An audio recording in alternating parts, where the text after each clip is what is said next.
I call this meeting to order. It is 6 p.m. and this is the June 4th, 2025 meeting of the Schertz Capital Improvement Advisory Committee. And quickly, we have two meetings this evening, this being the first. We'll work through this very short agenda, and then after the Capital Improvement Advisory Commission, our committee meeting adjourns, then we'll begin the Planning and Zoning Commission. All right, so the call to order and seat an alternate to act if required. We have Mr. Hughes joining us this evening. Item number 3 is hearing of residents. Anybody sign up to speak during the, no, okay. All right, item number 4 is a public hearing. Hold a public hearing and consider and file the past 2 semi-annual reports evaluating the progress of the city on achieving the capital improvements program and identifying any problems in implementing the plans or administering the capital recovery fees. And the way we'll do this is Kathy, our city engineer, will give us a presentation, and then we'll open the floor for public comment. We'll close public comment. The committee will discuss it and make a vote on a recommendation to City Council. Okay, Kathy? All right. Thank you, Chairman. Good evening, committee members. I don't really have a visual presentation for you, but you have the documents in your packet, and I thought I would just kind of go down the list and give a little bit more verbal update on where we are with the projects that are underway. And answer any questions that you've got. So what we're looking at this evening, normally we come with a semi-annual report. So it's either the first half of a fiscal year or the second half of a fiscal year. We got a little bit behind with the work on the master plans and impact fee updates for water and wastewater. So we're actually bringing 2 semi-annual reports, and we did keep them separate. They're still semi-annual reports. But the first covers the period from April 1st, 2024 to September 30th, 2024. So that's the second half of fiscal year 24. And then the next one covers October 1st of 24 to March 31st of 25. So more recent, that's the first half of fiscal year 25. So we'll talk about the projects that have been incurring costs during those periods. And then you've got the financials to back it up. So the first one is one of our large projects, the Corbett Ground Storage Tank. This is down at the end of Ray Corbett Drive, and it is a ground storage tank to provide additional storage capacity for water received from SSLGC, and it has a pumping station with it that pumps up into the elevated tank that was constructed a few years back. For this one, the expenses in the second half of FY24 were almost $3 million. In the first half of fiscal year 25 was about $2.2 million. Also, I'll remind everyone that we did get a $3.5 million grant from the EPA for this toward this $8 million project. We did receive that. We continue to do semi-annual reports with them. We do need to collect certified payrolls because it's federally funded. So our consultant helps us with that reporting requirement. The next project is the citywide master plan and impact fee update for water and wastewater, and that was completed. And you all are well aware of that. You participated in the adoption of the updated impact fee rates, which were accepted and adopted by council in April. So the status with that actually is that because of some legislation that came to our attention at the 11th hour that would not allow us to increase impact fees within a 3-year or 5-year time after adoption of an increase, we actually had a discussion with council, and we ended up not going with the phase-in approach, because if we phased it in, we would be locked in for 3 or 5 years. And I think, Brian, I'm sorry, I'm ill-prepared, which of the 2 bills passed, if it's the 3-year or the 5-year. Okay, but it was either 3 or 5, and council felt that that was too long for us to be kind of stuck at that lower rate. So they went ahead and adopted the maximum assessable fees, which we had kind of gotten the idea that you all might, at least one person was in favor of quickening the phase-in period, so no phase-in period. We're currently in a grace period. Properties that were platted as of June 1st, so anything that was platted prior to this are going to always be under the old rates. Anything platted from June 1st on, they're under the new rates, but if someone plats and gets their plat recorded during this month, and then they turn in a building permit that quickly before July 1st, they'll still pay the old rates. I don't really see too many plats being recorded in the near future, so chances are there won't be many folks taking advantage of that grace period, but July 1st, everyone who platted after June 1st, or whose plats were recorded after June 1st, will be assessed the higher rates. So that one is complete. No more charges will occur during the next period. Where Seguin to Lower Seguin and Greytown to File loop lines, our expenses are not a whole lot. Well, what we've been struggling with and what we're working on right now is getting the easements, and we've got a few property owners who aren't super happy about that. We're actually considering a minor adjustment to the project to reroute the line to perhaps ease the situation with getting some of those easements. But we do recognize this project has become increasingly important. It will help with pressures in southern Schertz, and with the summertime, I think Larry has mentioned that we're already seeing some lower and lower pressures down there, so we really need to get this project constructed as soon as possible. So our expenses were fairly minimal, though, because a lot of it is waiting, so we're not paying our consultants a ton while we're just waiting to hear about these easements. So $7,300 in the second half of FY24 and $14,000 in the first half of FY25. So those are the water projects that are currently underway that are funded with impact fees. For sewer projects, we're still working on the completion of the Woman-Hollering Creek wastewater project. We expended a little over $1 million in the second half of 24 and about $622,000 in the first half of FY25. So the good news is that the lift station is operational. That project is actually working very well. We have flow going to the CCMA South plant, so they've started up and things are going well. We've got tons of capacity to transport wastewater in the southern, western, southwestern part of the city. We have run into this situation that we don't have enough capacity allocated to us in the CCMA plant to be able to serve all the folks who would like to tie into this line. So we're working through that with council and with Cibolo and with Green Valley SUD as well. The project still has quite a bit of work to do.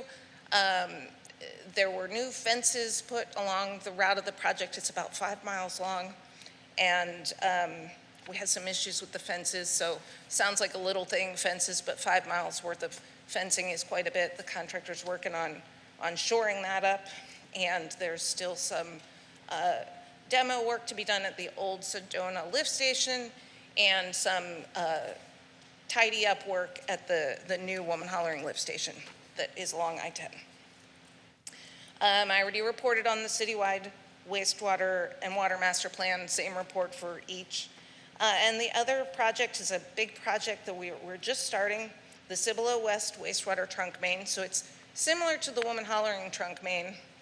It'll be closer to the Cibolo Creek, and so it'll pick up a different sewer shed or drainage area, and it does not have a lift station associated with it.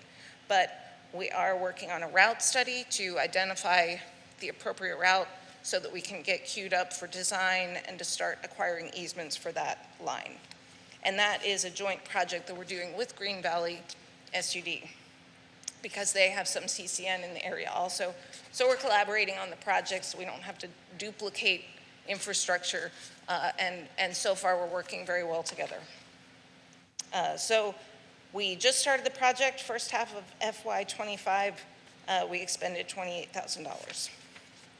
For roadway, we haven't spent a lot of impact fees in these last two periods. The only charge we actually had was about $55,000, and that is the payback that we do annually for the extension of Rips Chrysler. The developer went ahead and built it, and we're paying back, I believe, 30% of everything we take in that service area each year until it's paid off. So we're down to $93,000, and I think it was around $350,000 when we started. So we're doing pretty well with that. So those are the projects, and then hopefully, if you have any questions on the fiscal backup that James Walters, our finance director, put together, I can hopefully answer that. It gets a little technical sometimes, but we'll give it a try. It looks like Brian has an update for us. So Kathy mentioned we were tracking some of the legislature, and in fact, we just were chatting about it earlier too. So Senate Bill 1883, one of the two that we were tracking, did get approved. It's been sent to the governor. And what it did do is so I guess our calls did make a difference. Basically, it has a limitation that we may not increase the amount of an impact fee for 3 years from the later date of when the fee was adopted or most recently increased.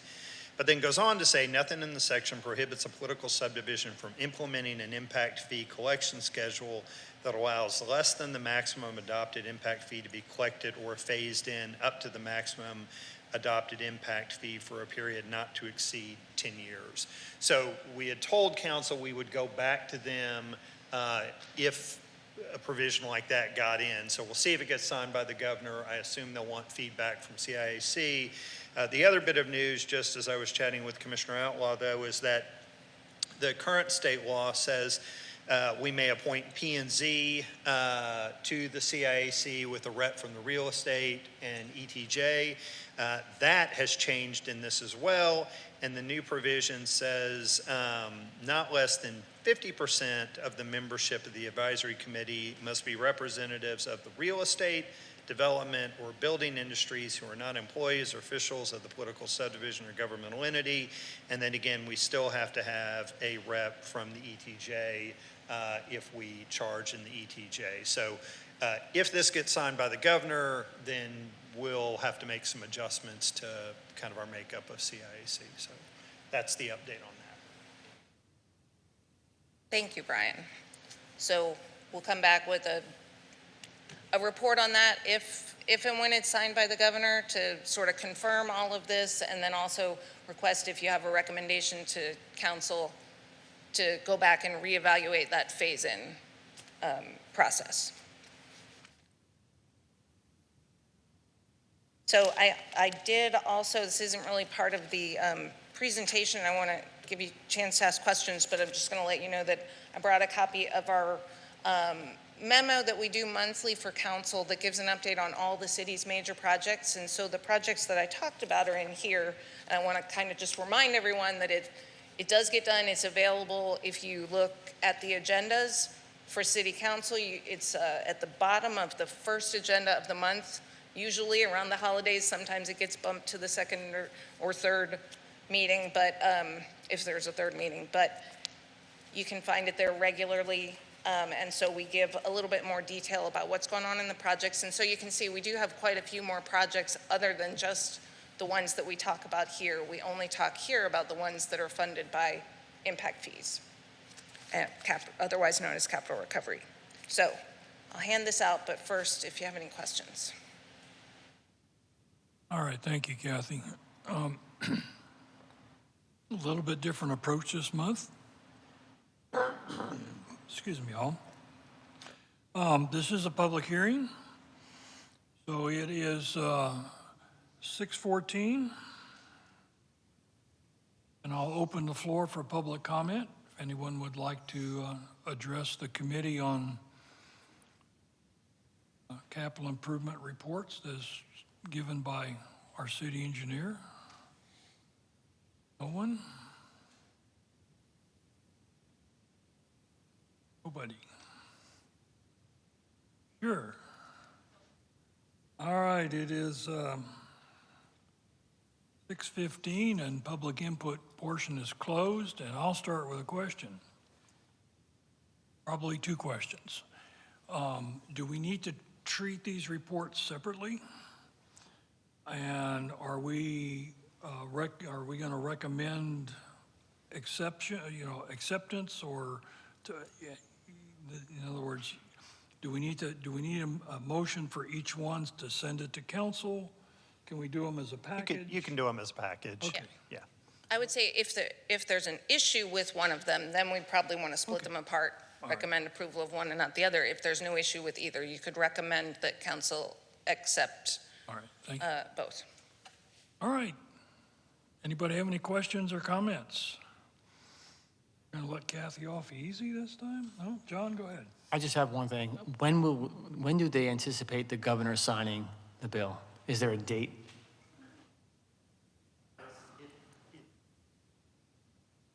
That's okay. If the answer is no, then it's no. No, there's not really, and also there's a deal, if the governor doesn't sign or doesn't veto it, then it goes through. But typically, he sort of does them in batches, so my assumption is we'll probably know within a month. My assumption is he'll sign this one. There's no reason he wouldn't. I think it's part of the kind of what they've been doing, and so we're assuming it's going to go into effect, but I would bet we'll know, sometime this month. So when we know the adjudication of that bill, will you come back and brief us on this is the actual law now? Because what you're doing is briefing us of the bill. Right. Here's the bill. This is what the law. So we know what it'll be. So yeah, what we'll do is we'll do an update for you as to what made it through. What we will probably do is do a session at some point over the summer where we hear all the things that got approved that affect you and do a bunch of them at once. Brian. Wait, Brian. Oh, man. I want to be able to answer all the questions. No, it's another law question. That's okay. Did I hear you right that what the bill does is put in a phase-in plan? Is that what it does? So no, so the issue was, right, is the bill, the current law allows you to update your impact fees as often as you want and make increases as often as you want. The initial bill that was submitted, the way it was worded, basically said you couldn't update your impact fees for 3 years or 5 years from when you updated it to increase them. It created a problem in a couple of different ways, right? One was this phase-in that we do. The other, and theoretically, this is less impactful because of what the state has done with annexation and ETJ law, but as you know, roadway impact fees, unlike utility, we can only charge in the city limits. And so as we annexed property, we would have to either do an agreement that they pay an equivalent to the roadway impact fee, or more preferable, we just do an update to the roadway impact fee. Again, generally we kept the amount that we were charging the same, but it now brought them into the service area going forward.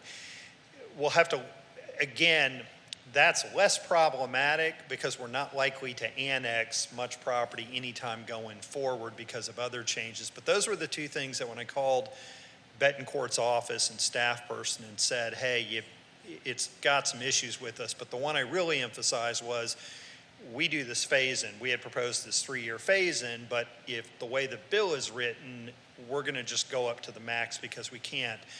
I didn't get a whole lot of reaction from him and hadn't seen that had been put in, but apparently I guess they may have heard from some others or it carried some sway, and so they added that in. So now what it lets us do is increase it as long as we don't go above the max. So I'll have to read it in more detail, but I think the assumption is that, or my impression would be, is that if we updated our impact fees and went to the maximum amount, that it still prevents us from doing another study within that time frame and implementing a higher amount, right? So say, for example, we have some big change in the communities, costs go up, we say, hey, let's redo the study. We wouldn't be able to do that on my initial reading, but let me look at it in more detail. But it seems to specifically allow what I asked them to do, which is if you stay below and you want to do a phase-in, you can do that. So I got to look at it. There's also other stuff in there. It requires this big audit now, and changes the makeup of CIAC and some things like that. Okay, thanks. Okay.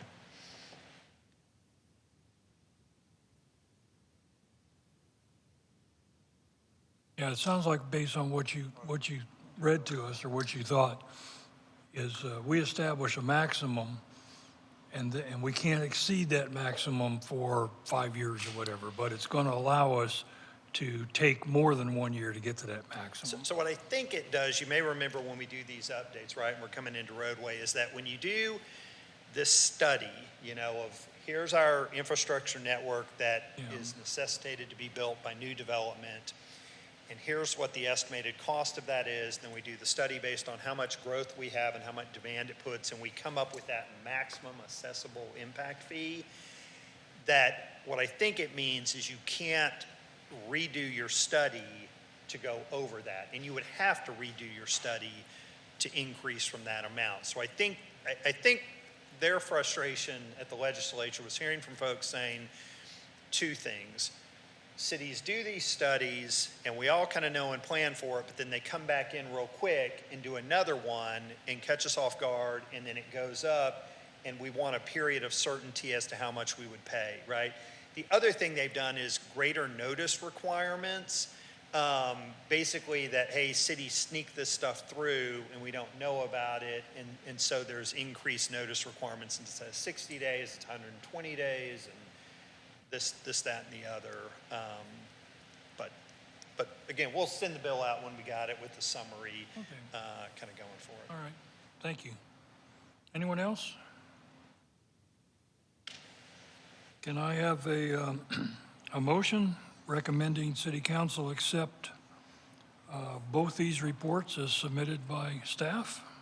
I'll make a motion that we recommend to City Council to accept both of these reports as submitted by staff. Do I have a second? Second. All right, I have a motion to forward these to City Council recommending acceptance. I have a motion and a second. Is there any more discussion? Okay, we'll start with we're still stuck in the Stone Age with a voice vote, so we'll start down here with Dr. Pensorn. Aye. Aye. Aye. David? Aye. Aye. Aye. Aye. Aye. Aye. All right, so what have I got, 7 tonight?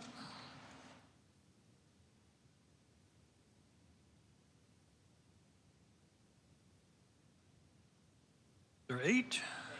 8, okay. 2, 4, yeah, it sure is 8. All right, thank you, Kathy. All right, so it is now 6:23. And the Capital Improvement Advisory Committee is adjourned. We'll take just a couple minutes to reshuffle here and we'll get on with P&Z. Dr. Pensorn, thanks again for joining us this evening.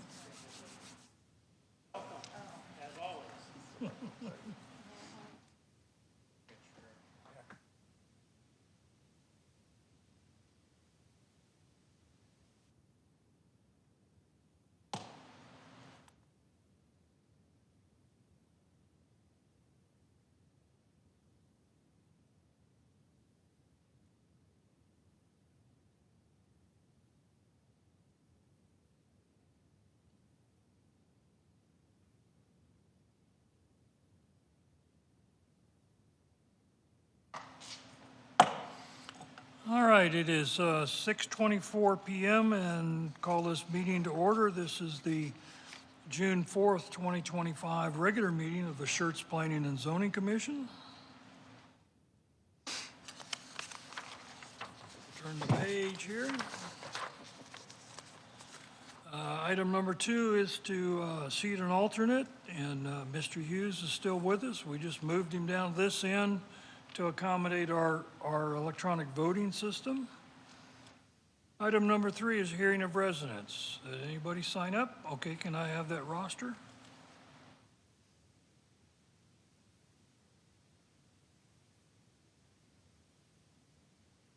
All right, well, while they're doing there, let me explain something to you. Hearing of residents, if you're here to speak on, we have 3 public hearings tonight. You're not required to sign, you don't have to sign up to speak at a public hearing.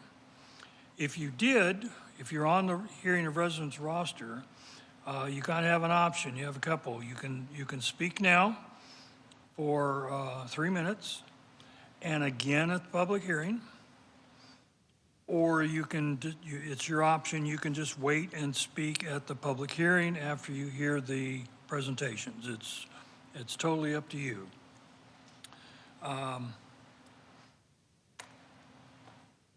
Anyway, the hearing of residents time is set aside for any person who wishes to address the Planning and Zoning Commission. Person should sign out. Well, you did, just filled this out. Presentation should be limited to no more than 3 minutes. Discussion by the commission of any item not on the agenda shall be limited to statements of specific factual information given in response to any inquiry, a recitation of existing policy in response to an inquiry, and/or proposal to place an item on a future agenda. The presiding officer, during the hearing of residents portion of the agenda, will call on those persons who have signed up to speak in the order they have registered. So I have 2 here. First is John Jasek. All right, sir. And is this Teresa Gomez? Okay, you'll wait? Okay.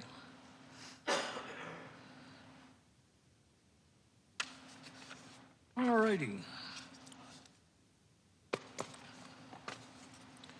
Okay, so there's no one else on the, no, we didn't get any emails or text or any written communications for hearing of residents? No?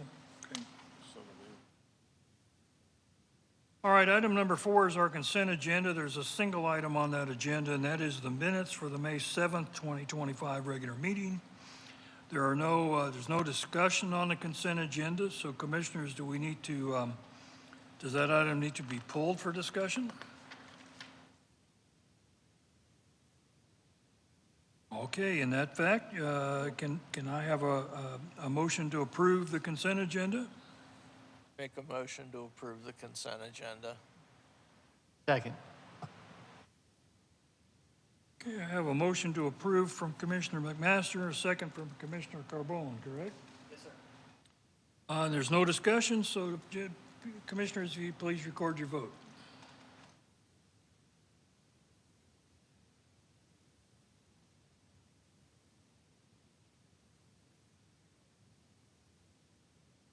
All righty, I see 7 votes. Can we publish that?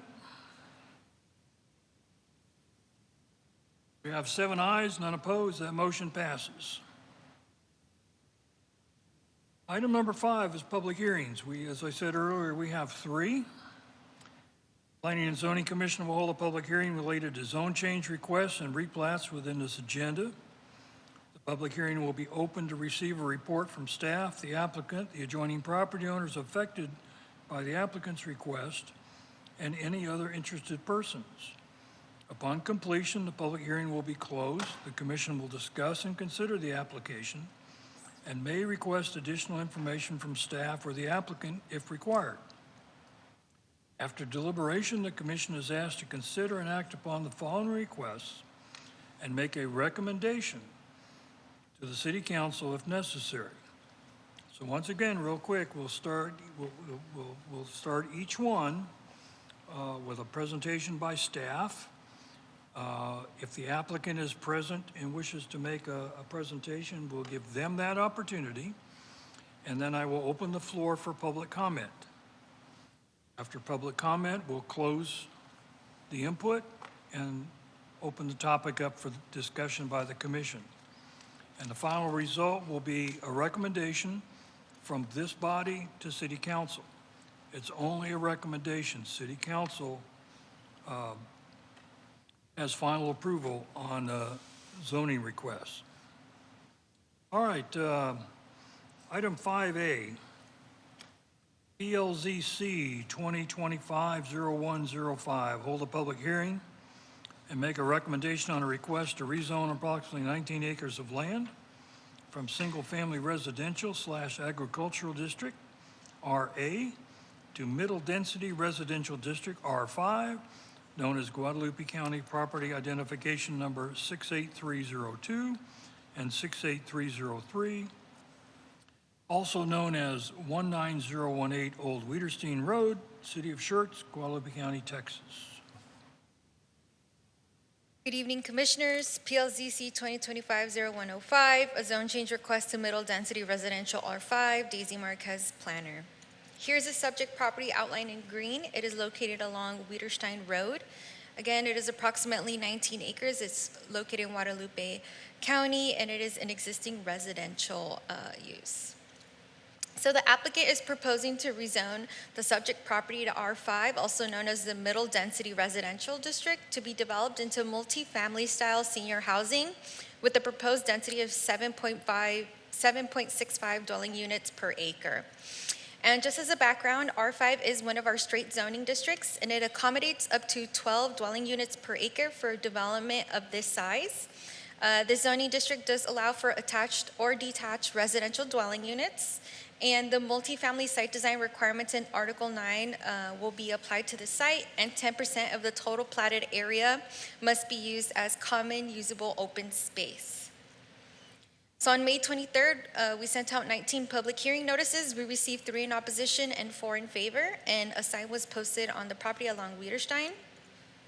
So again, it is currently zoned single-family residential agricultural district RA, and they are proposing middle density residential district R5. And here are the differences between the dimensional requirements for the 2 zoning districts. The minimum area square feet for R5 is 10,890 square feet. The front setback is 25. It's the same for both. The side setbacks for R5 is 10, so it's less than RA, and then the rear setback is 10. It is less than RA. So when staff does zone changes, we look to UDC Section 2154D for the criteria of approval. 1, whether the proposed zone change implements the policies of the adopted comp plan or any other applicable adopted plans. So the comprehensive plan designates this area as a mixed-use center, so it's supposed to be a mix of residential, commercial, and entertainment. And it specifically calls out for multifamily residential where appropriate. 2, whether the proposed zone change promotes health, safety, and general welfare of the city. So the city should encourage development compatible with surrounding uses, and the immediate area consists of a single-family subdivision, Belmont Park, and then over here along Cibolo Valley and I-35, we have our Schertz Station development that's going to have restaurant and retail and a multifamily development. So a preliminary traffic analysis was conducted, per our city engineering staff, the proposed increase in traffic would be considered negligible.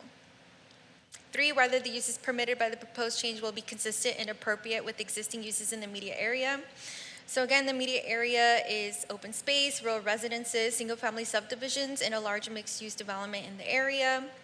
R5 does allow for accessory buildings, residential gated communities, golf course and country club, multifamily apartment dwellings, municipal uses, again, attached or detached single-family residential, parks and playgrounds. And then the proposed zone change has uses that do align with what is currently in the area.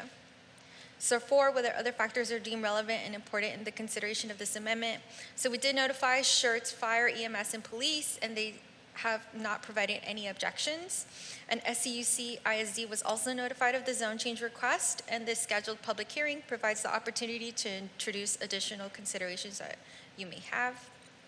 And the proposed zone change aligns with the comprehensive land use plan. It is consistent with what is in the surrounding area and the surrounding land uses. So staff recommends approval of PLZC 2025-0105. And then the applicant is here and has a presentation. All right, thank you, Daisy.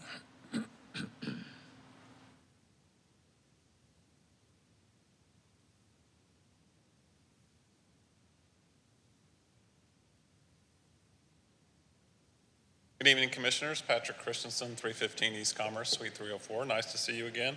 What we're proposing here today is a senior living community. It will be for rent. It's the Thomas Group development. It's the developers. They only do senior housing. Now, I realize the City of Schertz does not have any kind of a zoning mechanism to restrict the property to senior housing only. But what's very common in other jurisdictions like San Antonio, and I've told city staff, is that we're willing to do deed restrictions if an HOA or some other group is willing to step up to limit it to seniors only. And the nice thing about the Fair Housing Act, which doesn't allow you to discriminate, it does allow you to restrict developments to senior housing only, which would be 55 and up. And that's the goal here today. I'm not sure. What do I hit, Daisy? Just the screen? Oh, sorry. Okay. So I'm not going to read these slides verbatim, but I just wanted to show you real quick that, the San Antonio Bronxville metropolitan area has a 11.7% increase in residents aged 65 and up, from 2020 to 23. As we all know, there is a lack of senior housing in the San Antonio and I-35 corridor. These are the typical cottage homes that they do. Again, like I said, they're all for rent. As you can see, garages. And that's of course, our conceptual site plan.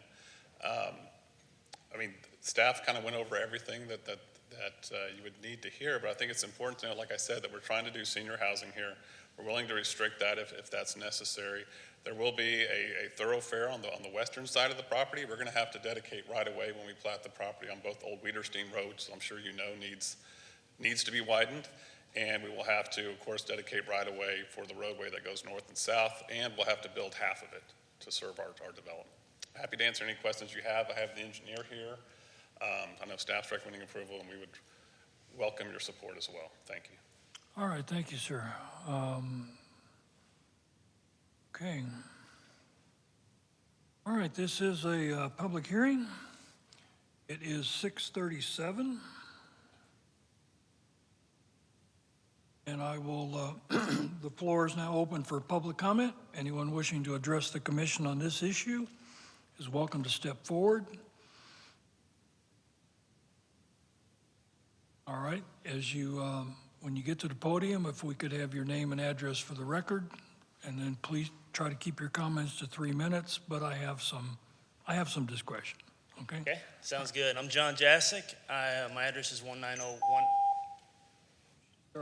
She got the timer thing Okay. going here. I got 6-7 seconds. 19018 Old Wiederstein Road is the address. I've had that property. I've lived there. I was born there. I've had that property in our family since since I think 1962. So we've been there a long time. I obviously support this development. I think there's a huge need in this area for senior development.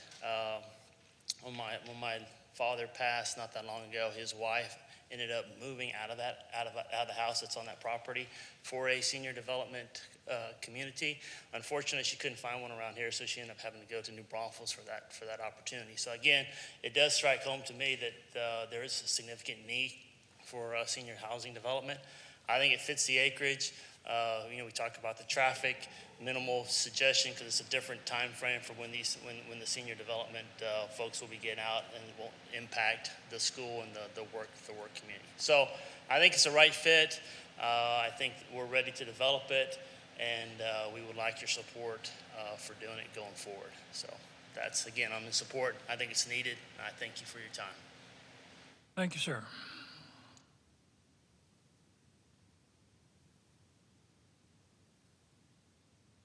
Come on up, sir.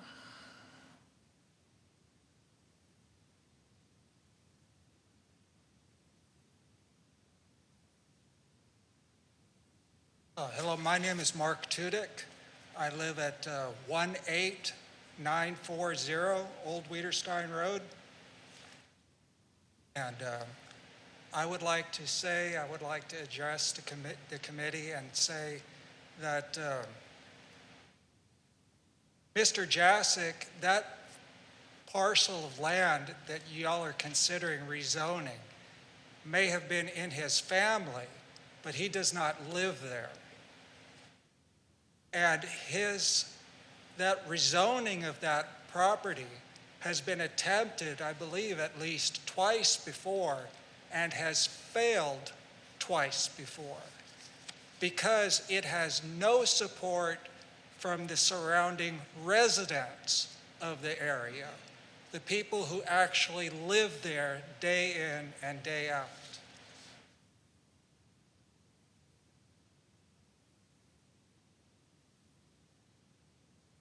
This development will represent an increased amount of stress and traffic for the area, and it is just not supported and not wished for any of the surrounding residents for a development like this. Thank you. Sure, you're welcome. Come on up. My name is Ruben Hernandez.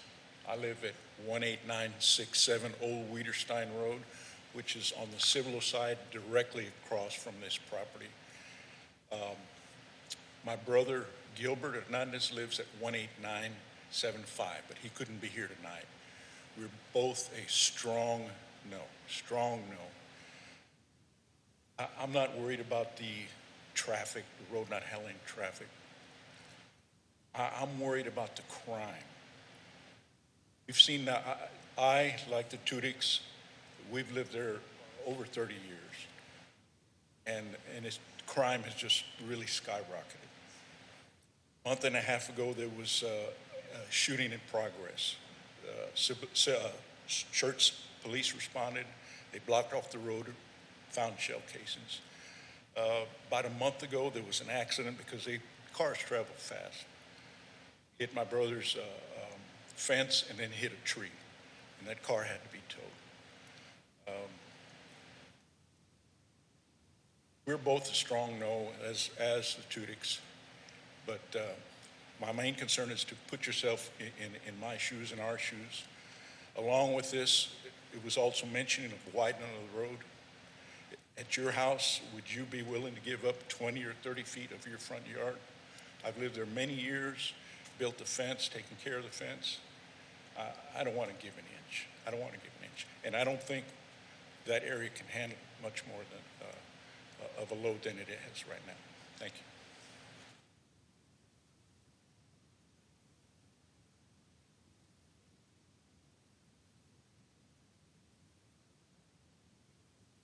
Hi, my name is Teresa Gomez, and I live at 19094 Old Wiederstein Road.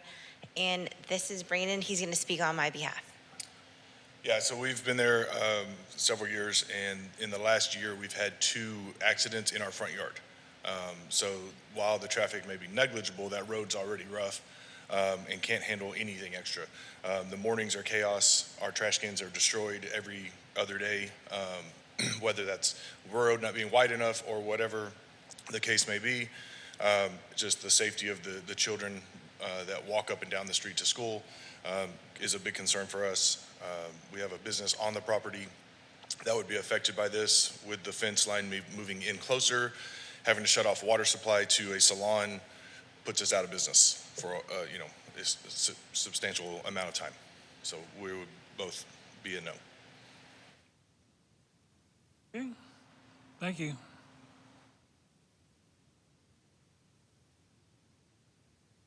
Anyone else?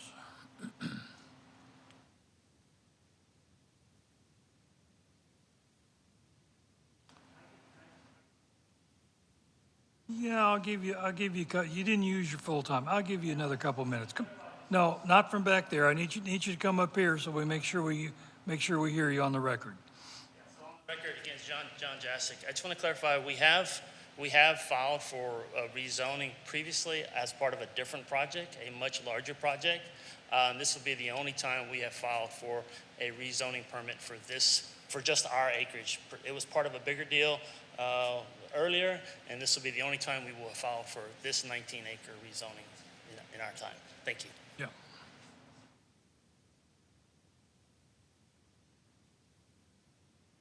Anyone else?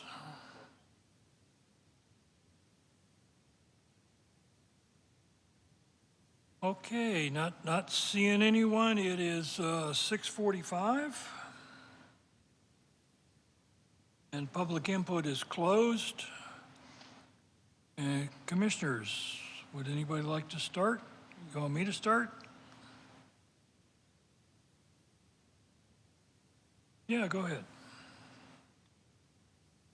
Are these all going to be one story? Yes, there'll be one stories, maybe like small upstairs studios, things like that. Okay. Correct. One story.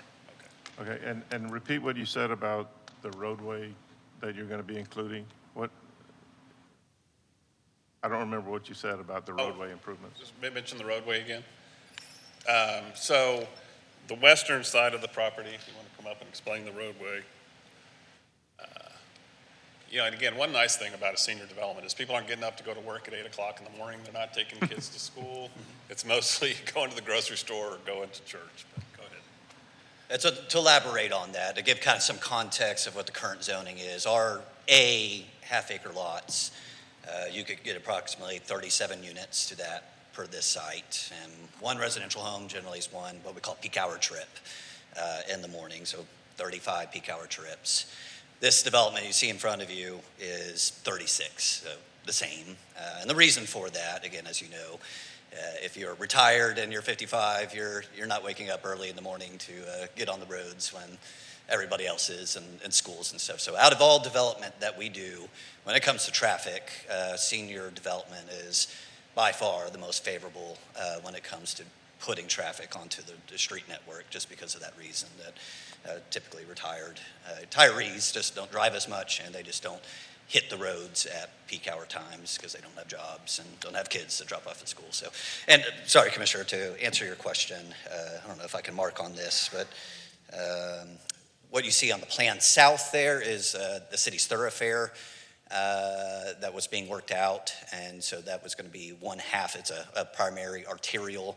That one half of that would be dedicated on our side, and that we would build one half of that road, which would be 2 lanes, for the temporary until one day when the city grew, it would be bigger. There really aren't, unless it's required by the TIA, which again, this is so small, it wouldn't even trigger a TIA. That's how small the traffic is. But Old Wiederstein, we would work with the city of any improvements, but there's no, to address one of the residents' questions. We're not going to acquire right-of-way or expand that right-of-way. We're just dedicating the right-of-way as part of the platting process for the city to one day come expand that roadway per y'all's thoroughfare plan. Okay, thank you. You're welcome, sir.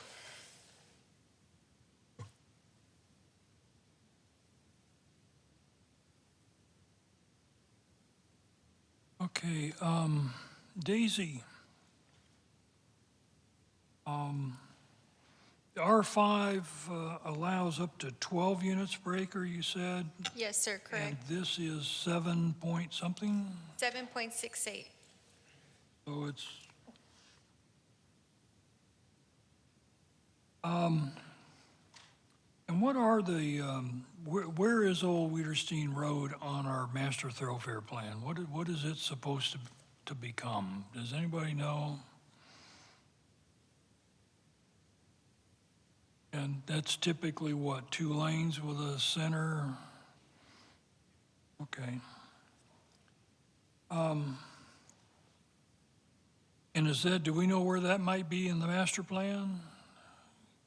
I see her, oh, there she is still back there, okay.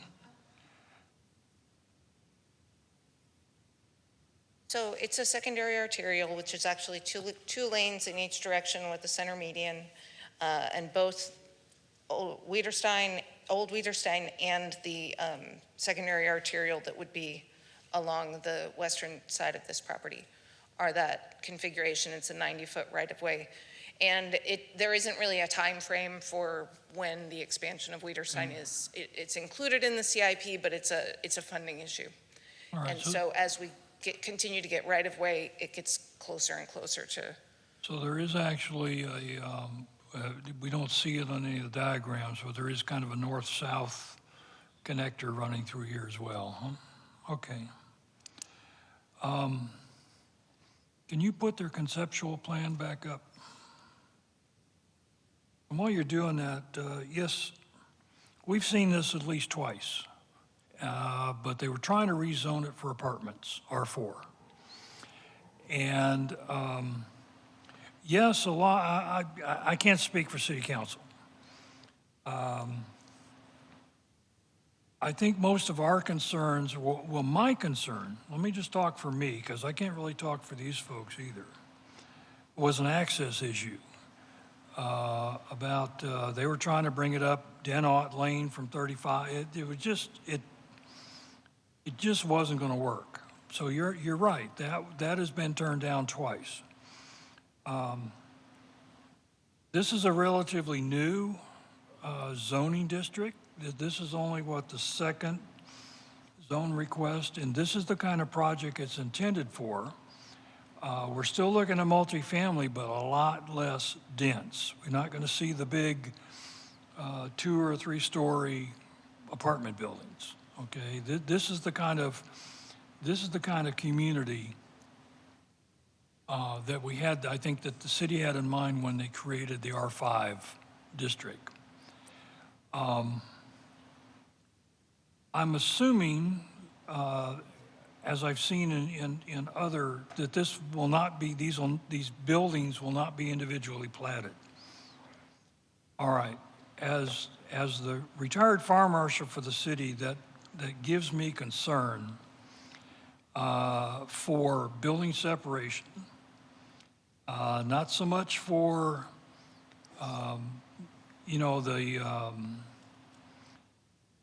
let's see, these will be, what are the purplish ones? Are those fourplexes? Okay. And so I believe even the residential code has some requirements in there about separating the residences themselves, but I'm more concerned with the separation between buildings, and we all saw the potential that creates with the Los Angeles fires. Although I have to admit, a 10-foot side yard setback wouldn't have saved any of those structures, but that's always been one of my concerns. So when we individually plat buildings, we can enforce that 10-foot setback. How do we do that in this kind of arrangement, Daisy? What's the plan? So as part of the R5, when it came in, that actually was implemented. So there are some stipulations when it comes to if they're adjoined, it has to meet some sort of firewall requirements, or they have to be sprinkled. So it really depends on the ultimate design. But we did run the R5 through the fire marshals when it went through. Okay. Yeah. Daisy's right, but to your point, we've had this conversation before. So again, the side yard setback applies to a structure, its proximity to the lot line. Right.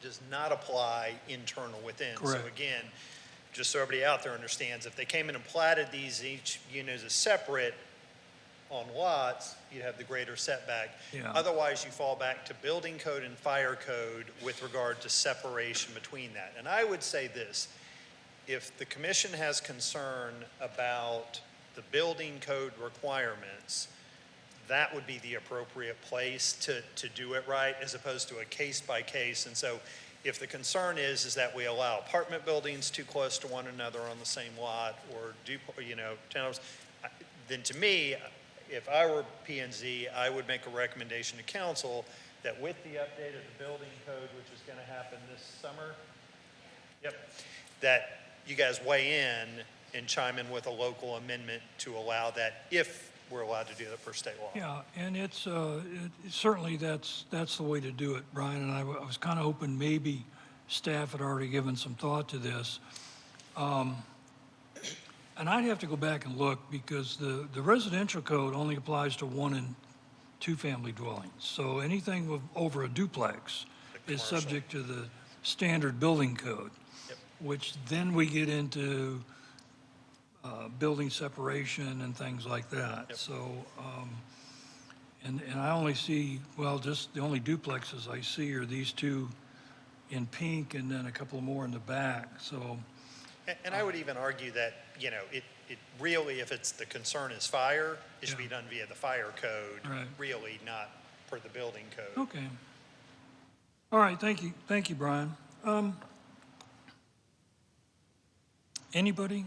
Yes. Because I've got just a couple more, but go ahead, Judy. My question is, if you are intending to widen the roads, are there utility easements on Wiederstein on either side where these residents would be affected by the expansion of the roadway? So let me say, my assumption is, based on work further down Wiederstein, is that when Wiederstein needs to be expanded, that additional right-of-way and easements will need to be required.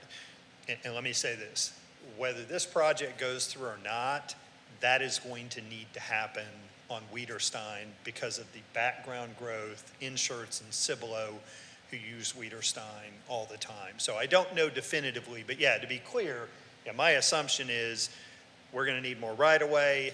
That's going to push out the easements as well, and so right-of-way acquisition will be needed, and easement acquisition will be needed as well with it. I think that's an assumption.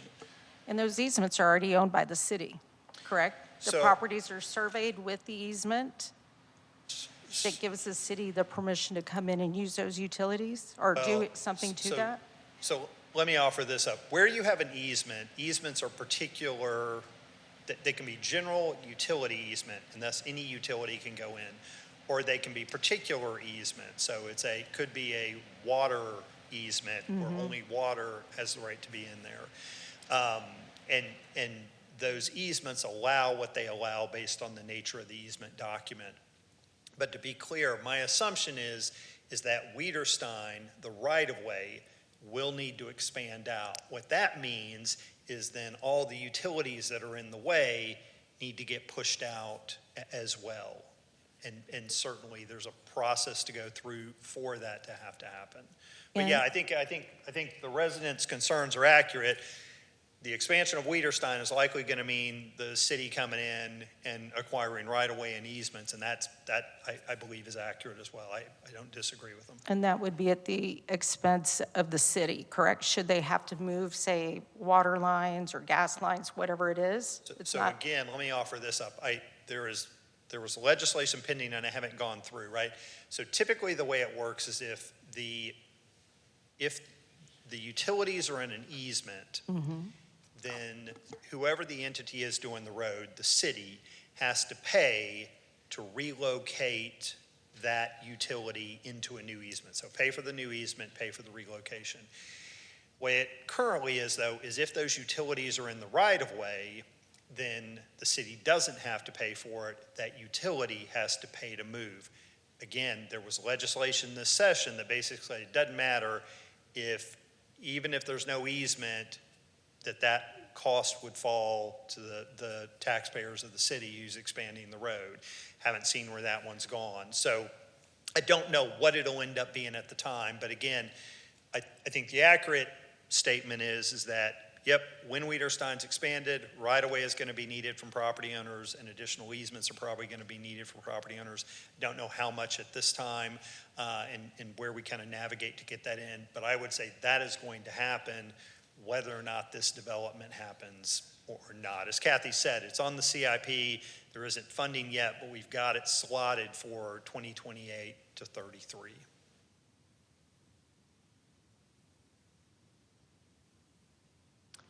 I got a couple of statements more than questions. So first one, you guys brought up the trash cans being hit and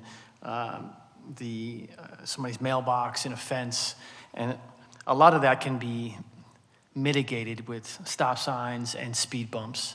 And more cop patrols, let's be honest. And so that's something that you could bring up to your city council when they have their meetings and go talk to them about the traffic that's going through your area. So that's the first thing I want to bring up. I get it, but we can always add stuff. I've driven down like Savannah, and Savannah has like 16 stop signs, and between 3009 and Schertz Parkway, it means you can't drive faster than 15 miles an hour. Either way, it can be done. Hold on. I think two things. One, the police will be more present when this community is built, because there'll be more people there. And let's be honest, 55 and above, there'll be more ambulance and more fire department there too, unfortunately. And last thing, when Search Station opens up and we get that up and running, your traffic is gonna turn into a nightmare. And so if you don't get ahead of this with talking to the city council about the traffic and about the road, then you're gonna be really complaining then. And so it would behoove you to get in front of the city council and talk about this issue to them before they start building this project or Search Station opens up. Thank you.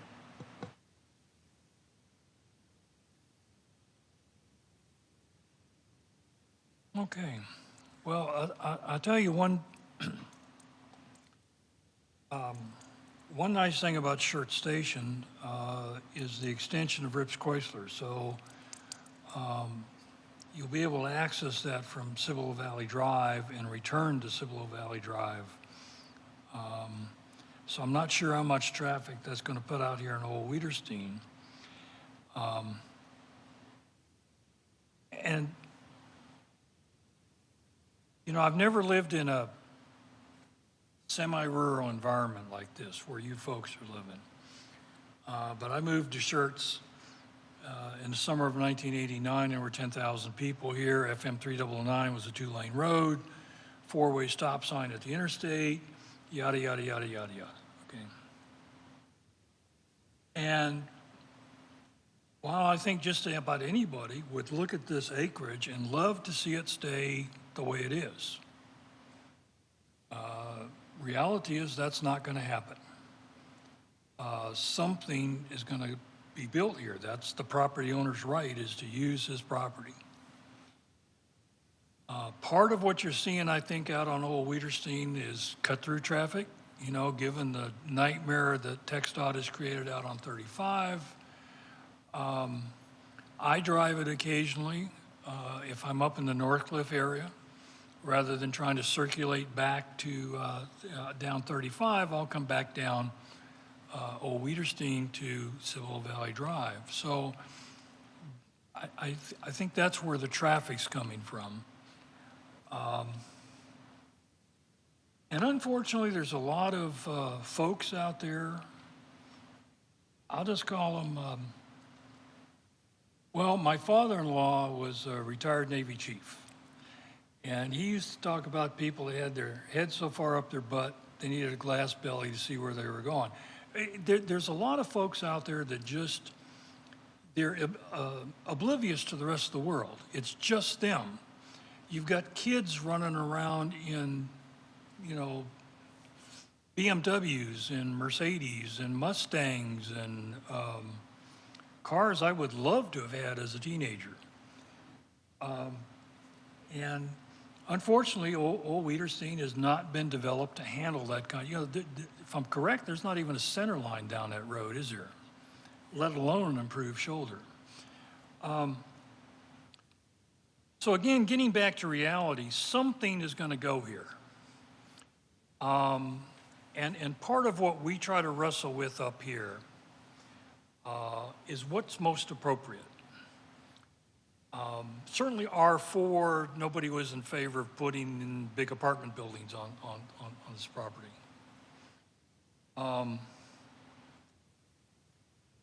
Yeah, I can disagree a little bit with the whole traffic thing because it all depends. You know, if they're retired people, you're right. They're like me. We don't have to be anywhere. We go where we want to go when we want to go. So we try to avoid high traffic. But if, you know, typically senior housing is defined as 55 plus. Okay, does that fit, or do you guys use a higher criteria? So, you know, for the most part, if you're 55 years old, chances are pretty good you're still working somewhere. Okay. So I've got to feel that there's going to be some traffic impact out here. But I think I'd rather have, and you know, by the real, it's not so much the older people, the more mature people I worry about, it's their younger family members. But I don't know that these are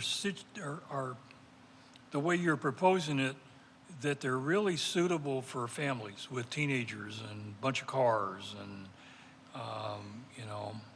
But again, what else are we going to put here? I think it's better that we put some kind of residential here, because now you're talking about people, they're really only coming and going to their house. If we end up trying to put some commercial venue here, now it becomes a destination for the whole city. And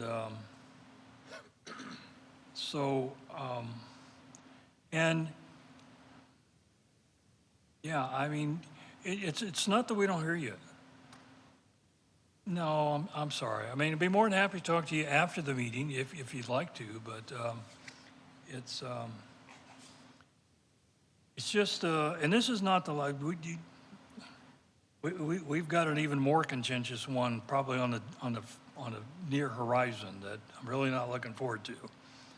But this is one of the, and again, this is just his concept. They're usually pretty close to when they get around, because their next thing will be do the plat or the master plan. What comes next? The plat, which is really just laying out the property dimensions and where the utilities are going. But eventually they'll have to master plan this or not? No master plan, okay. But I think you'll end up seeing on the ground pretty close to what they're showing you here. And, you know, if I was going to try to make any changes to it,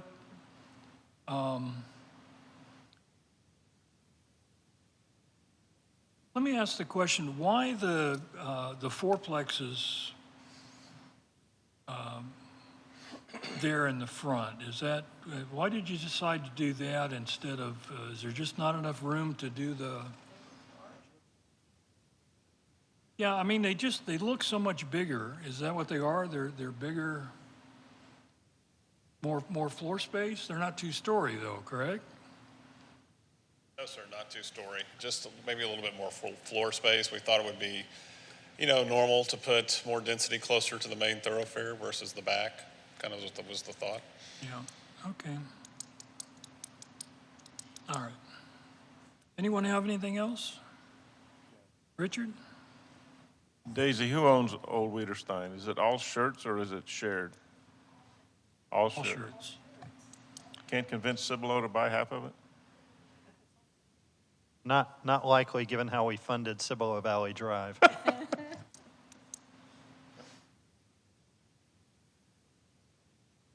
Well, and yeah, no, I'll let that go.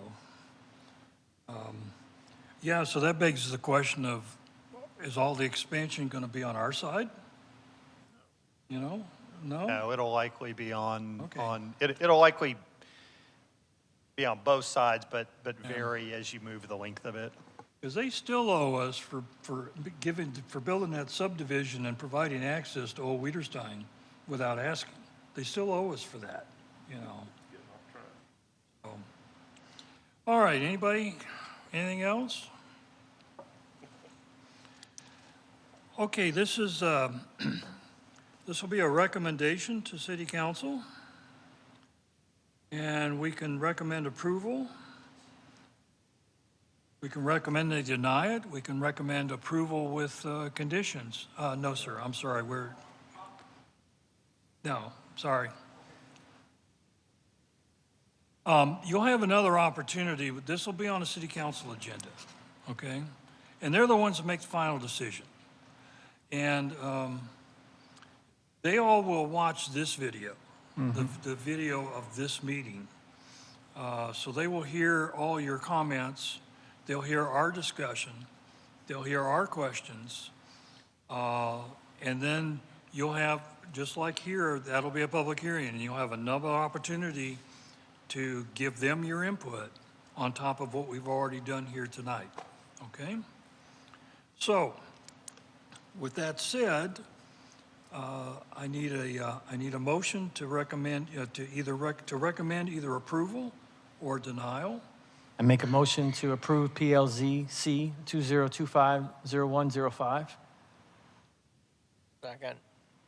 All right. I have a motion and a second from Commissioner Carbone, Commissioner McMaster to recommend approval. And again, it's a recommendation that City Council approve PLZC 2025-0105. Is there any further discussion? If not, please cast your vote.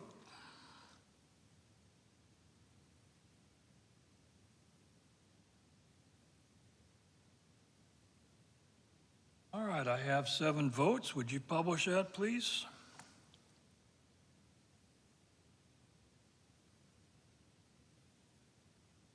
All right, there it is. So I have 6 ayes and 1 nay. That motion passes. Do you need anything from Commissioner Brown for vote? No? Okay. So, all right, I appreciate it. So, and once again, this will be on City Council's agenda, and you'll have another opportunity to, honestly, they don't always take our recommendation, okay? All right, moving on, item 5B is another public hearing.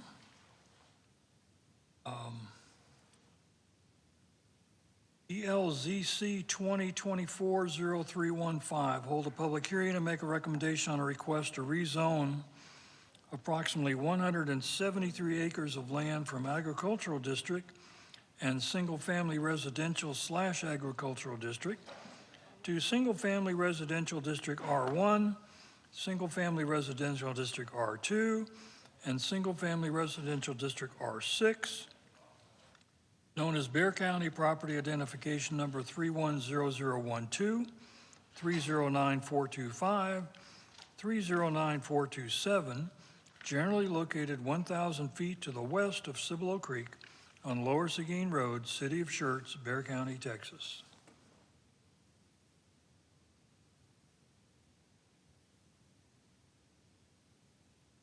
Change from agricultural district and single-family residential agricultural to R1, R2, and R6. Daisy Marquez, planner. Here's the subject property outlined in green. It is located along Lower Seguin Road. It is adjacent to Cibolo Creek, and it is also immediately adjacent to the Saddlebrook Ranch development. It's approximately 173 acres, and it's currently a rural residence and undeveloped.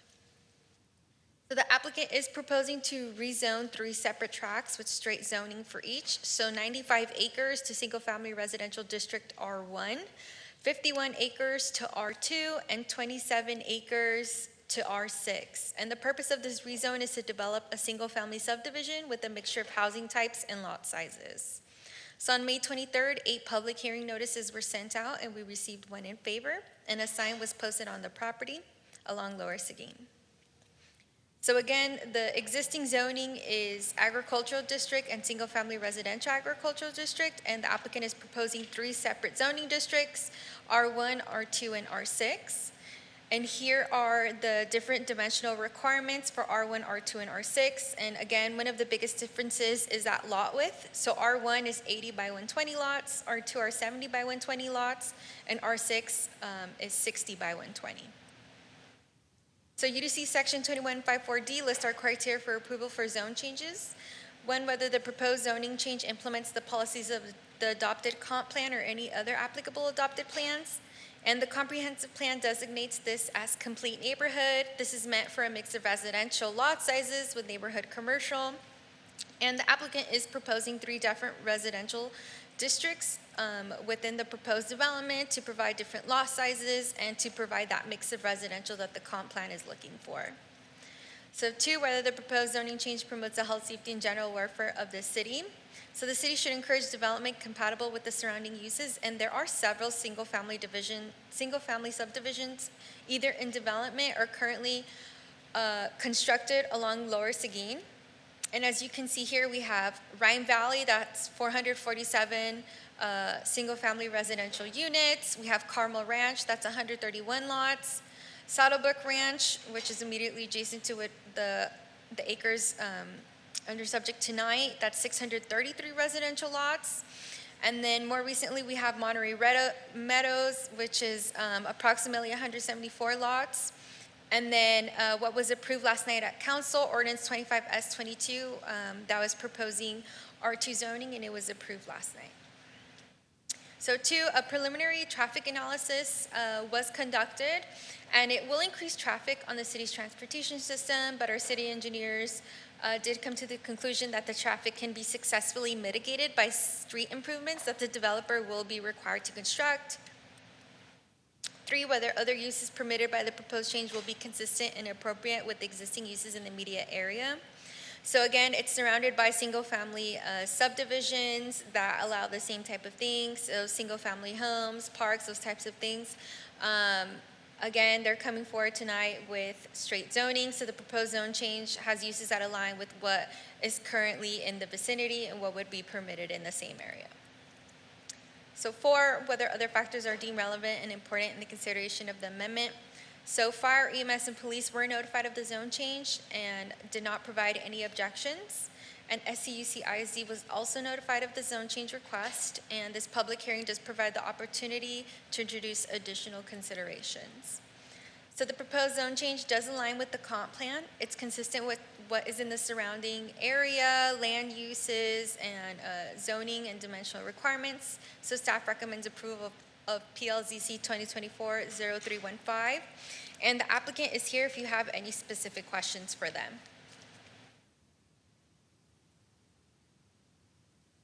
Thank you, Daisy. Does the applicant want to make a presentation? Not required. You have a couple of comments, or come on? I do not have Okay. Paul Landa, MTR Engineers, here on behalf of the applicant, able to answer any questions that y'all may have. All right. Thank you. Thank you.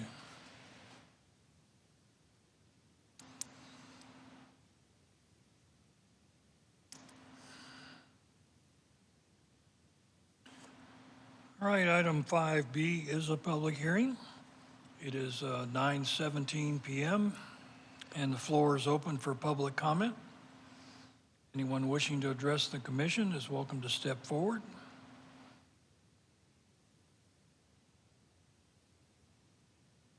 I guess folks that live out this way have pretty much given up. I don't know. Nobody? Nobody. All right, it is still 7:17 and public input is closed. I have a question. Go ahead. How many units is it again in those three areas? The R1, the R2, and the R6? We just have the acreage for them. Oh, okay. 173 acres? Yes. That's a lot of houses. We've laid out approximately 400. I was surprised to hear Saddlebrook Ranch was, what, 600 and something? These are big lots. Yes, they do. That's Ashton Woods and Starlight. Okay. Y'all need a grocery store. All those people run into the Dollar General to pick up milk and bread.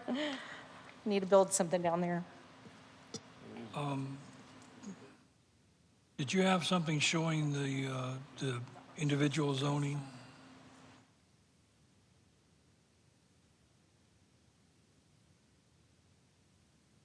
Now, these two properties across Lower Skeene, those are something else. It's just the ones north of Yes, those three. These are separate. Okay. These were already done. So basically, R6 in the front, R2 and R1 in the back.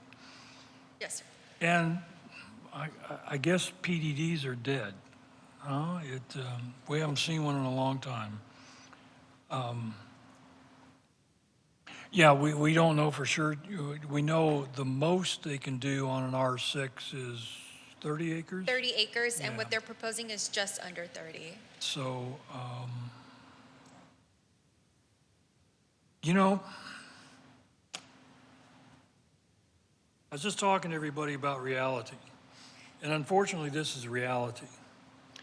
But I took a drive a couple weeks ago. I had an appointment over in Universal City. Took me almost an hour to get from my house to Upper Pat Booker Road because of that mess that TxDOT's created. So I thought I'd be smart and come back down and come across Aviation. No, it was backed up, you know, and That underpass is closed. so, you know, at that point, you had a planning and zoning chairman saying, I'm not voting for another doggone development in this city until we get these streets figured out, okay? And, well, I say a lot of things, okay? But it's really, do you have any idea of the timeline, what kind of timeline we're looking at this development? Do they have any plans of when they want to So start? generally, from zoning to us turning dirt, it probably takes us 15 to 18 months Okay. to go Okay. through that process. Yeah. We will probably start with 3 different units, so maybe about 50 lots per zoning size.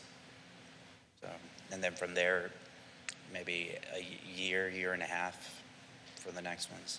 So it sounds like a timeline that, you know, God willing, the creek don't rise for TxDOT to finish 15, 18. I don't see that as the problem. I see Lower Seguin Road as being the problem.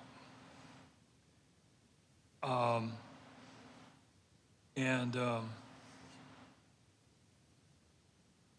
don't know what we're planning on doing about that. It was so nice when we could make these developers help develop that roadway and Yes. know those, Just to speak on Lower Seguin, as you know, we are restricted per state law, but with all these zone changes coming in and all of them being approved, they're slowly turning in their applications, and Lower Seguin will slowly get widened to the right-of-way width that it needs to be. yeah, but, you know, that's all we don't actually get any road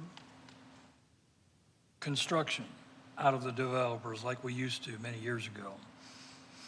The legislature in their infinite wisdom took that away from us, just like they were gonna, you know, they put their foot down about impact fees, and without realizing that there were some people out here that, hey, yeah, we understand, so we don't get it all at once, we phase it in. And, yeah. I mean, it is what it is. And it's unfortunate that we don't have better, you know, it would be so nice if there was another Lower Seguin Road on the north side here where we had some kind of circulation instead of everything using this one road to come and go. And I haven't looked at the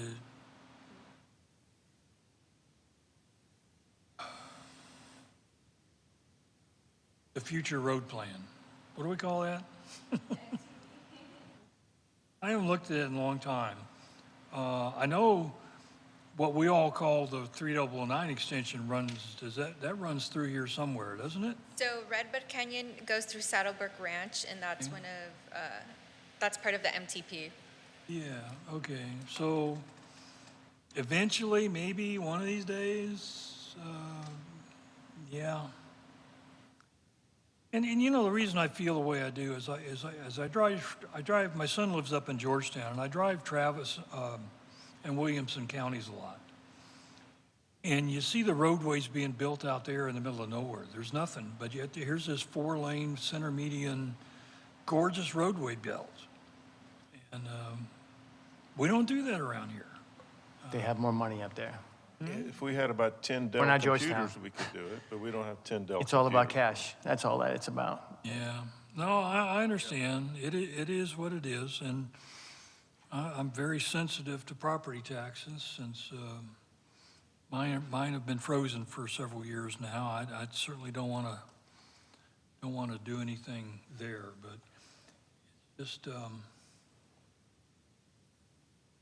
you know, yeah, we see all this development on infrastructure that just, I don't really see it supporting it. What, you know, what are you going to do? So, anybody else have anything, Richard? Yeah. If you haven't seen Redbud Canyon, I think it is, it's a very nice 4-lane like Schertz Parkway. It's very nice. And there's going to be development along Raft Burnett, so hopefully one of these days Raft Burnett will get connected and improved, and then we've got Schaefer Road. So, you know, by the time this thing gets going, I think there's going to be different ways to access that area. And Cibolo will be developing off Hacker Road, so maybe Lower Seguin will get developed and we can sneak across through, you know, through the Cibolo area. So you know, Crossvine is what, 10 years old now? And they're still building. So, you know, this thing's not going to pop up next week. It's going to be a while. And we've got all the other developments on the south side of Lower Seguin. And there's one that wasn't included, the big one on Trainer Hill. That's what, 400, 600 houses. So there'll be improvements. It's just going to take some time. But, you know, if we had 10 Dell computers here, we could have some roads to the middle of nowhere. Yeah, you're probably right. I forget. Or a Spanish investor, we could have a toll road. I forget about the industrial base that they have up in those two counties, and that, I did not think about that. So, that's just my soapbox for tonight. Anybody else? Any comments, questions? All right, another recommendation to City Council. What's your pleasure? Make a motion to recommend to City Council that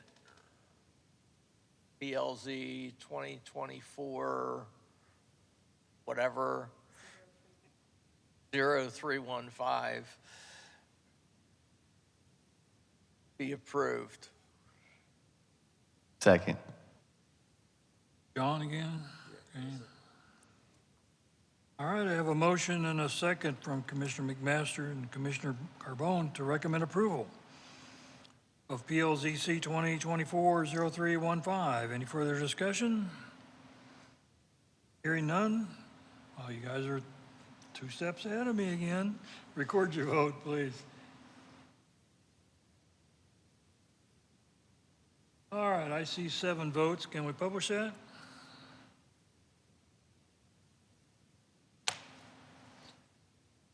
We have 7 ayes and none opposed. That motion passes. Thank you.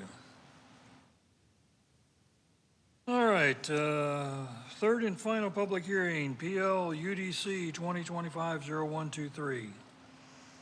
That's an interesting number, 0123.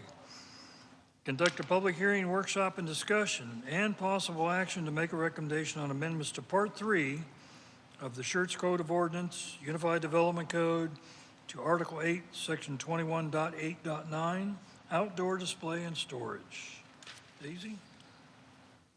PL UDC 2025-0123, a proposed UDC amendment to Article 8, Section 21.8.9, Daisy Marquez, Planner. So what we are proposing tonight is to amend Article 8, UDC Section 21.8.9, more specifically known as outdoor display and outdoor storage. We're proposing to create new categories of outdoor display and outdoor storage, amend the definitions of both these categories, clarify general requirements, and expand the exceptions. And as you know, typically this happens because staff has to be proactive to meet the needs of the changing environment, and a lot of times it's because we get a lot of feedback from people that come in and do development with us. So currently, when you look at this section, we have table 2189 that shows where outdoor display and outdoor storage is generally allowed. We are now proposing basically to simplify those two categories, and it's just going to be two: outdoor display or it's outdoor storage. And you'll also note here too that MSMU was added to the permitted use table for this. It was not a zoning district when this was first implemented. So now this is added to the permitted use table. And then when it comes to outdoor storage, we did add a stipulation that it requires a specific use permit in public use districts. So think of if Public Works needs some sort of outdoor storage, they would have to come in and request a specific use permit, but it would still not be allowed in GB. And then we moved all the general requirements up to the top to make it clear what everyone would have to follow. Again, it's just making it more clear that it has to be specifically shown on the site plan. It cannot be within any required landscape buffers, and adding the stipulation and making it clear that it has to stay out of all the required ADA access points. And when it comes to the proposed outdoor display category, it should be things actively for sale or lease that can be perused by public. It should be things that are seen at home improvement businesses or similar type retail or commercial businesses. And then the stipulations were added that individual items for outdoor display cannot exceed 15 feet in height, and then stacked items cannot exceed 5 feet in height. And the outdoor display area shall not exceed 25% of that primary building square footage. And then outdoor storage is now going to be everything else that is not outdoor display. The definition of the things that fall under this remains generally the same. So use tires, railroad ties, temporary portable storage facilities, containers, semi-trucks. But it also, we added the clarification that it includes items for sale that are sold in bulk. So think warehousing of like raw landscape materials, so large mounds and wholesale businesses. And again, just stipulating that it's prohibited within public right-of-way or fire lanes. It's not allowed in off-street parking spaces, and it cannot exceed a maximum of 20 feet in height. And it must be enclosed or at the rear of the structure, but in no way should it be visible from the public right-of-way. So it's basically the same that we had before, just making it clear again what the requirements are for outdoor storage. The proposed exceptions were expanded. So garden centers, lumber yards, and outdoor sales areas are not considered outdoor display or outdoor storage if the area is attached to and accessible through the primary building. So think of a home improvement store where you walk out to a garden center. That's what that would be considering. And it has to be enclosed utilizing a metal or steel fence material. And it has to be identified on an approved site plan, so they can't just come in and put it down one day and then the fire lane is blocked. They have to clearly identify it as going through the site plan process. And then sidewalk sales are not considered outdoor display or outdoor storage. We really want to encourage businesses to, have that sort of activation where they can have those sidewalk sales. They can put things to sell along right outside of their door, their sell areas, but they still have to comply with all ADA requirements. So UDC section 2147D lists the criteria for approval for UDC amendments. So the proposed amendment promotes the health, safety, and general welfare of the city. So this UDC section 2189 was last updated during the pandemic, just to include some specific stipulations if material wasn't available at that time. But before that, it had not been revised since its implementation in 2010. So you can imagine the things that were added to our UDC after that. Two, the proposed amendment is consistent with the goals, objectives, and the policy of the UDC and the city. So again, staff is trying to be proactive and keep up with this changing retail and commercial environments. Commercial businesses have shown a desire to have outdoor display. As you know, different commercial businesses are popping up. They come to us, they see if, their business can fit our UDC or how we can work with them. And sometimes we have had to say, it won't work because it's just not written in our UDC, or our UDC inherently prohibits it. Additionally, MSMU was not in place during the implementation of UDC section 21.8 now. So now people with MSMU zoning would be allowed to take advantage of that outdoor display and have some sort of sidewalk sale. So think of boutiques that, they're going to have a blowout spring sale. They put some racks out, but people are still able to access the sidewalk and their entrance with the wheelchair. 3, the proposed amendment corrects an error, meets the challenge of changing conditions, or is in response to changes in state law. And again, we're just trying to clarify outdoor display and outdoor storage definitions and expansion of exceptions. And 4, other factors which are deemed relevant and important in the consideration of this amendment. So staff has ensured that the UDC meets the UDC amendment meets the UDC requirements, and staff recommends approval of PL UDC 2025-0123 just due to the changing conditions of the commercial environment and just to be proactive with UDC amendments. All right, thank you, Daisy.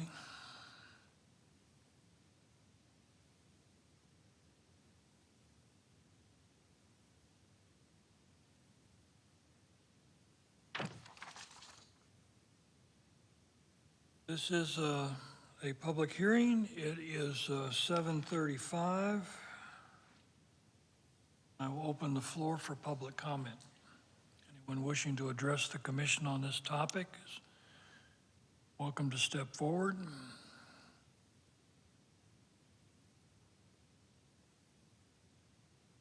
Nobody? Okay. It is still 7:35. And public comment is closed. Commissioners, discussion, comments, questions? Okay, go ahead, Richard. Daisy, where did the numbers come from for 15 and 20 feet storage? So the 20 feet is what's allowed now, just for outdoor storage. So we didn't want to change that. We didn't want to make anyone non-conforming. And then the 15 feet was just something that we thought was reasonable. So the businesses and the developments in the M1 and 2, they're aware of the 20-foot already, and nobody's wanted to change anything that we know of, right? I'm just asking where they came from, so that's good. Take yourself down Dewar Lane off of Tejas Way. You know where that is? Tejas, yeah. Okay, and all the manufacturing down there. There's no residential within, I don't know, 2 miles of that place.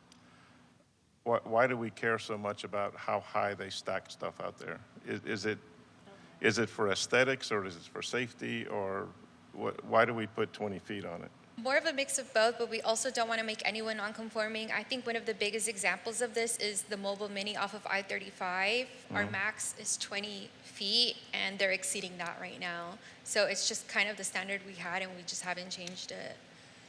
What I'm thinking about is artificially limiting what businesses can do with their property out on Tejas Way. There's nobody out there. It's a railroad track, and then it's other businesses. Do we need such restrictions, or can we make it more lenient? So what I'd say is you can certainly make it more lenient. What I would tell you is that keep in mind it's done based on the zoning district. So while you may be thinking Tejas Way, Delaware Lane, anywhere else we've got that zoning that may be more visible, now you've gone up with it as well. Yeah, but we could put a star and say except Tejas Way or something. You could. Here's, and I'll give you the answer. As Daisy said, we stuck with what the current code Right, is. yeah. I don't doubt that there are people out there that are in violation of it slightly. It's got 22 feet, 23 feet, something like that. What staff would recommend on this one is, because we think it's a huge benefit to just make this clear distinction between the display and the garden center and the outdoor storage. What we would say is stick with what we've got on that, because it's not been a problem.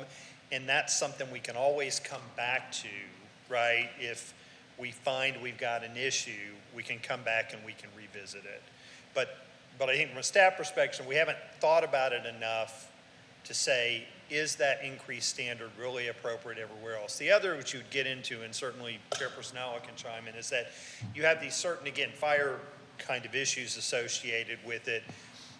And so part of the problem that fire is going to have is By zoning, you can go up higher, but then they're going, oh my God, you didn't come through us, and now I've got issues and things like that. So again, don't disagree with you. What we would probably recommend is stick with the 20 that's currently in there. And if that's something we want to kind of do some more research on and come back to, we can come back to it. And I think we would say it's a little easier to come back to it knowing that we've made this change with regard to the outdoor storage and display. And that's what we're dealing with, as opposed to we're moving that while we're moving this stuff a little bit. So, and I'll transport myself into your office. And I want to build a warehouse on Tejas Way, and my product, whatever it is 35 feet tall. So when I come to you in your office and we're discussing the development and the rules and the restrictions, if I tell you I need 35 feet, what would you do? Say, go build somewhere else, or we'll take it up with planning and zoning and city council? Let me say this. I mean, I think, let me chime in for Daisy because we've had this.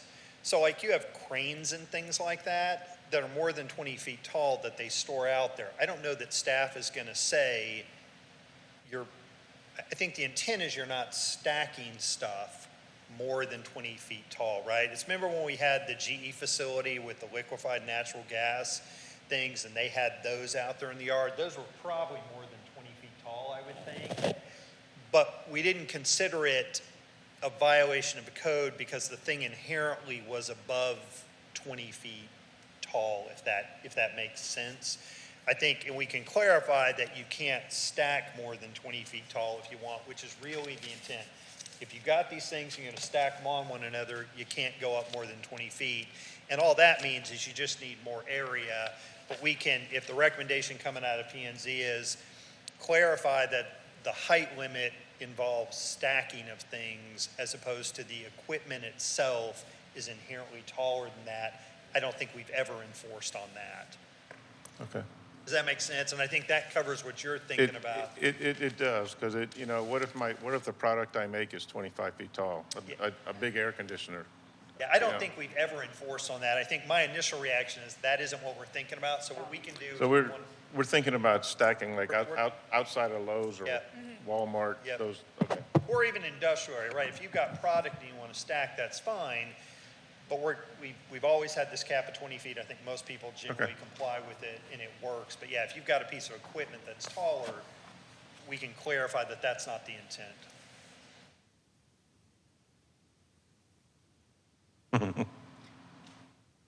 That's all.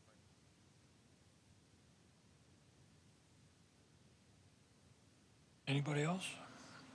Yeah, secondary condition, with it being stacked at 20 feet, if you're looking at multiple small items, anything above that size is going to require substantial racking, and it's going to require substantial bracing to keep that locked in. The higher you go, the more chance you have of collapse, and you have also material flying off. The last thing we need is to have something material, even in an industrial zone, flying and hitting a vehicle or another building. So 20 feet does make sense. That's pretty much an industry standard, and that's pretty much a governmental standard, is to keep it at 20 feet so materials don't have a chance of lifting.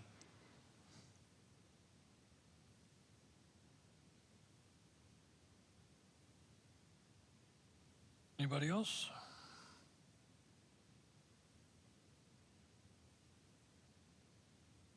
You guys are going to start using the push buttons. I'm going to have to learn to look, okay? Yeah, I know. It's just, yeah. Somebody moved my cheese and I don't like it, yeah. Any further discussion or questions? I want to thank you for your questions there. I was getting a little confused about the 15 feet versus the 20 feet. I'm up here going, well, is it 15 or is it 20? I understand now, so.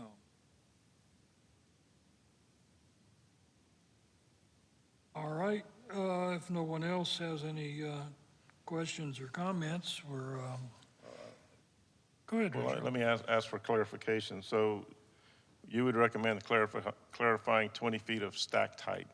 Right. What I would recommend, if that's what you're going to do, is recommend approval as proposed by staff, but that staff clarify the stacking of things versus the height of a piece of equipment.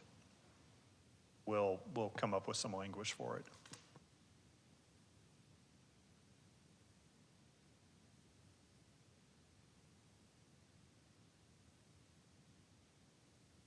Oh, I'm not looking at my own notes here, so.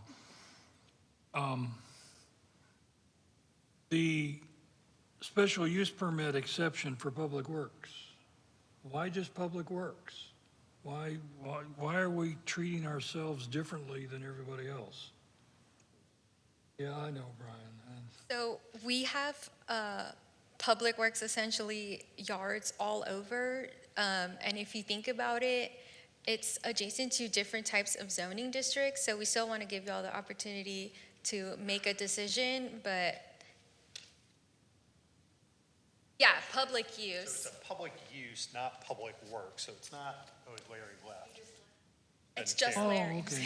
So what you could have is you could have a piece of property zoned public use that's owned by a private, you could have circumstances where that would be problematic. So again, it's not to give the city of Schertz a special benefit, it's to make sure we don't run into this situation where that's a Public uses, schools and could be churches other, and, yep, okay. could be other things. Ah, thank you. Yeah, I just misunderstood that. Thank you. Anyone like to make a motion?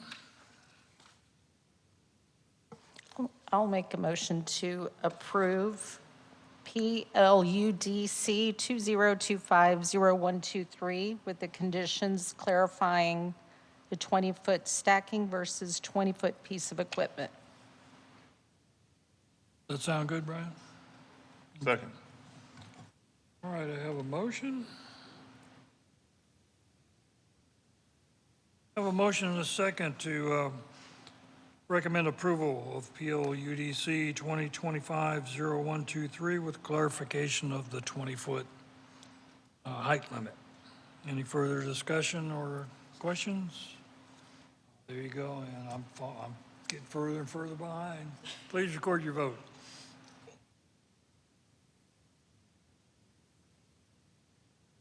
All right, there's 7 votes. Can you put that up for us, please?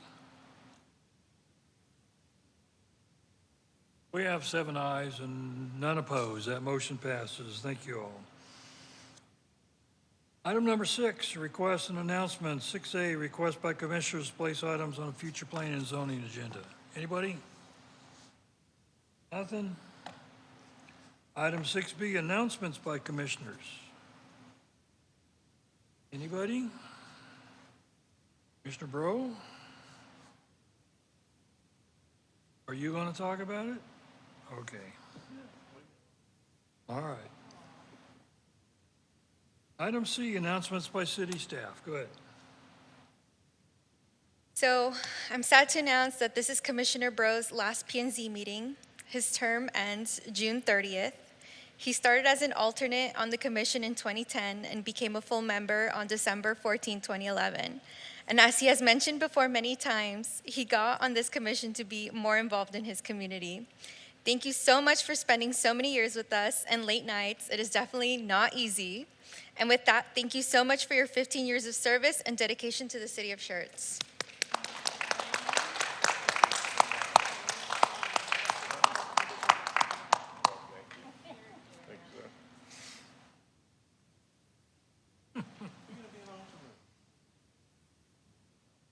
I don't know what I'm going to do without you, Richard. So, yeah, no, I mean that sincerely. I will miss you. And some of our little conversations after the meeting, yeah, it's not going to be quite the same. Item number 7. Can I say a few words? Oh, you bet. Yeah. Go right ahead. Thank you, Daisy, for looking up when I started, because I couldn't remember. And I think the only one here before me was Lisa. Yeah, you were fire chief, but not on P&Z. Wow. I beat you, didn't I? Yeah. Some folks have asked me why am I stepping down, and it's, you know, was it some kind of personal issue or conflict or something? It wasn't that. If you remember when they used to hand out the envelopes and we picked them up at the police station with our agenda packet and all the stuff, and it was like, all right, what's in the agenda today? Big surprise. The last couple of meetings, I looked at the agenda that Daisy sent out, and it was like, Here we go again. And so for me, it's just, it's 15 years, for God's sake. That's a long time.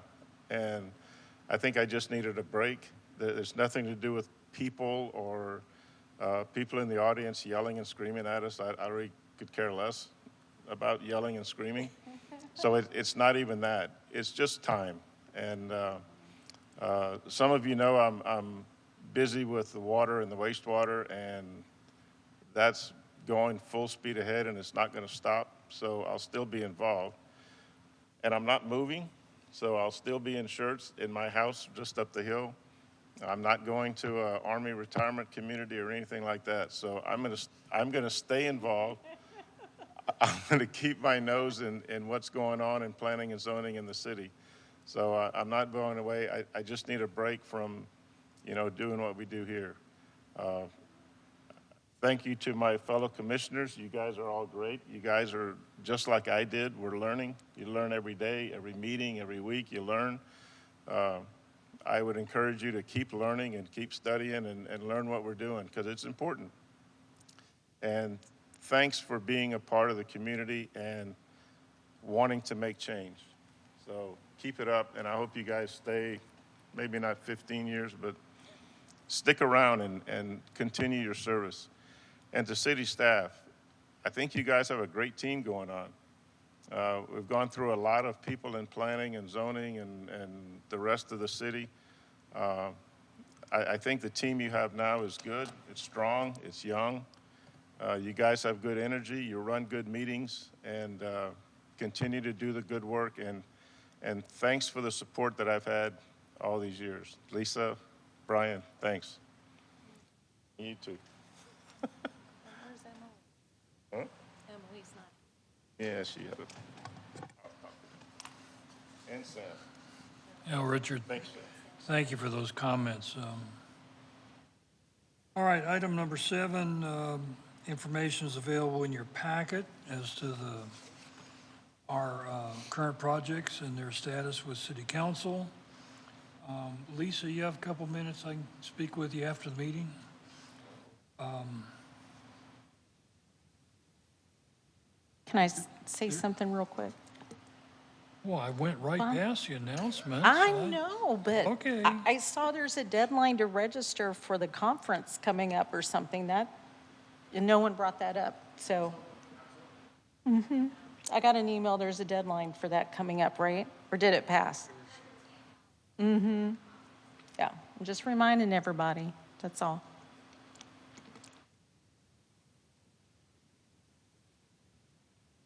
Yeah, that's the land use conference, and that's the one you're talking about. That's what I want to talk to Lisa about. Well, the land use is in August, and then APA is October. So, but the land use, TML land use is the one coming up. So, well, why don't you hang, because that's what I want to talk to Lisa about. Okay? So, all right. Anybody else? Yes? No? 7:52, and this meeting's adjourned.